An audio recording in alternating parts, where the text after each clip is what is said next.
Welcome. We're back with 5 questions with LeRoy Butler. We're heading into week 6 of the NFL season. It's flying along. Packers are 5-0. Pretty impressive. Coming off a victory over the Atlanta Falcons, and once again, Aaron Rodgers put up huge numbers. Yeah. It seems like we talk about him every week. I mean, it's getting kind of tiresome that, you know, No, I mean, it's like, it's not getting tiresome. you might as well write down 300 yards, 70% completion, And see, that's the thing. Certain people are telling me he's in a zone, and I don't agree with that. A zone to me would mean that you're playing good for a period of time, then you go back to your normal, whatever that is.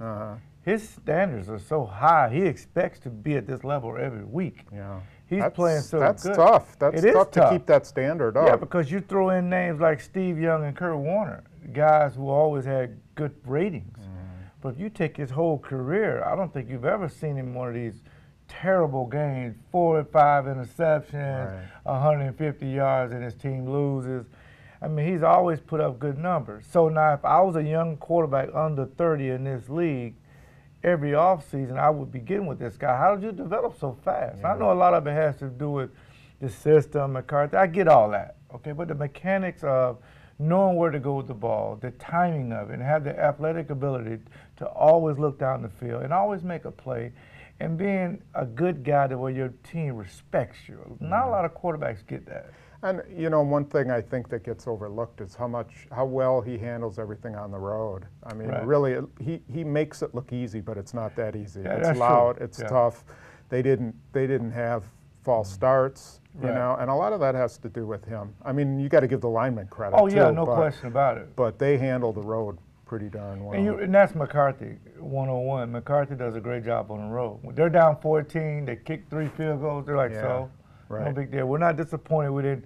I mean, we're upset, disappointed, whatever. We didn't score, but it's okay because sooner or later, you know, that momentum and that home field would subside, and our talent would take off.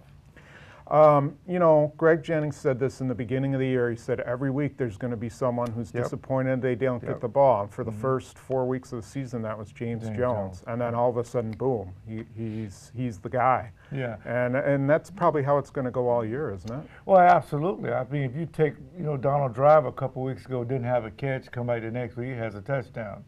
James Jones is a weapon, you know, on 3rd down and some certain formations. And he wasn't getting a lot of looks, but we're going to talk about that later in Exit and O. Stay tuned for that, because we're going to show how the defense sometimes predicts who gets the ball. But you have to be ready for it to make impact plays. So I'm excited for the fact that James Jones is another weapon. And next week, it could be Jordan Nelson. Yeah, and I'm still waiting for Randall Cobb. I thought this might be a game. Playing on turf, I was really interested to see how his skills would translate to turf, because he's so quick. Well, he's a weapon, and I think they still have, every week they have 5 to 8 plays that are designed just for him. And they're like, oh, hey, we didn't have to use them this week. They're not on film for the next team to see. So they're just saving these things. So that's why McCarthy, to me, is a genius in finding ways to get people the ball. Now, Jermichael Finley had a few drops, but for the most part, he's an impact player, but he has to catch the ball. Has to be more consistent, right? Be more consistent, and I think he'll understand the impact of player he can be. Okay, ball hits you right like that. He got his hands up, it hits him. What happens? That's a good question. This is exactly what happened on the touchdown. In a defender's mind or offensive guy's mind, you premeditate how you want to catch the ball. If the ball's away from your body, you know you're going to stick your hands out. But if it's coming right at you, you're thinking, okay, I want to do my hands. No, I want to chest catch it. No, I want to do this. And then you get caught between you, like, oh, the ball's dropped. And it happens. It happens a lot. I see receivers, the ball's coming with them, and they don't know, should they go here, here. It mostly happens with safeties. We never really know how to put our hands. So I was shocked that, you know, he wouldn't always catch the ball with his hands and just drag it in. I mean, we saw against Denver, I think it was Denver, Orton put one right on a guy's chest, you know, and hit him right, boom, fell down. So. And that happens because guys, you know, either the ball gets too close on them and they say, well, how do I want to do this? And that's going on in your head. Now remember, Antonio Freeman used to catch the ball always a body catcher. So he was consistent. Yeah. But if you get a guy like Greg Jennings, who used to body catch at the beginning, now the last 2 years, it's all hands. Yeah. It's all hands. Now he's become an elite receiver because he uses his hands. And that body catch came back to haunt Freeman in the second Super Bowl. Oh, man, I don't want to get into that. Man, what are you talking about? I got a short memory. I always remember that stuff. Tough. I remember every play in that game. Another story that came out of that game was Chad Clifton went down with probably pretty serious, hamstring injury. The guy could be out for the year. We don't know. Yeah. But those things take a while to diagnose. Yeah. Marshall Newhouse, second-year guy's playing right tackle. In the middle of the game, he's got to move to left, and the rookie, Derek Sherrod, has to play right tackle. How'd you think it went? I thought it went phenomenal. I'm going to give James Campen, the defensive line coach, a lot of credit. He works with these guys every day. He tells these guys they're interchangeable. You got to be ready to go at any position. And I think sometimes the Packers people get a lot of negative comments because you shuffle guys around a lot. This is the reason why they do that. Right now, Newhouse is your best tackle, okay? So he had to go over to left, put in Sherrod there, and hey, nothing changes. Hey, you got to grow up. Yeah. Remember, in training camp, left guard for Sherrod. Then they said, well, he's not ready, so we pulled him back, and he's a left tackle. Right. Then goes into the game, he's at right tackle. So I think the Packers understand we got to have 4 or 5 guys that are interchangeable. The difference I found, I made a note of this in my story on Tuesday, was that for the first time, they actually have a tackle to replace a tackle. They were always moving Darren College over to left tackle, or T.J. Lang, over to left tackle. And for the first time, now they've got a true, real tackle to go in and replace. Well, that's Ted Thompson. He developed Newhouse. Now he's developing Sherrod. Finally, but I noted that was kind of late. I mean, he went a bunch of years. Yeah, he learned a lesson. Yeah, he learned and said, okay, I'm going to stock up on some tackles. And for the most part, T.J. Lang, remember, he was supposed to be the heir apparent. Right. He's at guard. He's playing very well, him and Scott Wells and Sitton. Those guys are going to be so much better next 4 or 5 years from now. They're going to have the best line in the league. Yeah. These guys are getting valuable experience. Do you think they should move?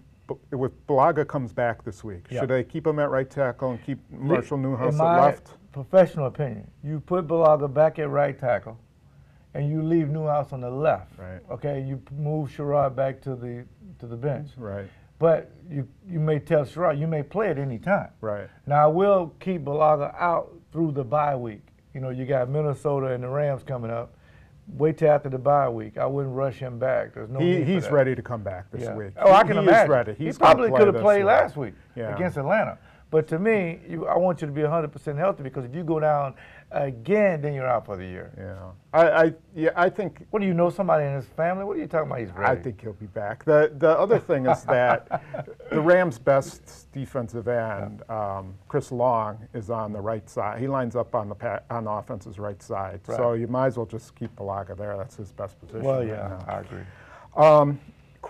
Quickly, before we get to the Rams, one thing I wrote about this last week was Tramon Williams is playing with a bum shoulder. Yeah. And he's really backed off a lot of bump and run. For the first time against Atlanta, he played more bump and run than I've seen. But can you explain how that really affects, you when you've got a really sore and stiff it's your shoulder? range of motion.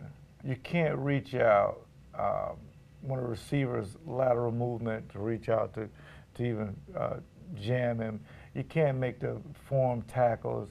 And it's always going to be in your mind. And I think he's one of the smartest cornerbacks in the league. I think he's probably I think he's susceptible to some of the big plays down the field if he can't get his arm up. But I will tell you this, if they continue to throw over there, he's going to make some impact plays. Yeah. Because he's developed into a pretty good cornerback. I just think it's not his in his DNA to play off somebody. He just doesn't like doing it, and he's just not at his best when he's doing he's it. the Packers' best cover guy. Yeah. So he's the premier corner.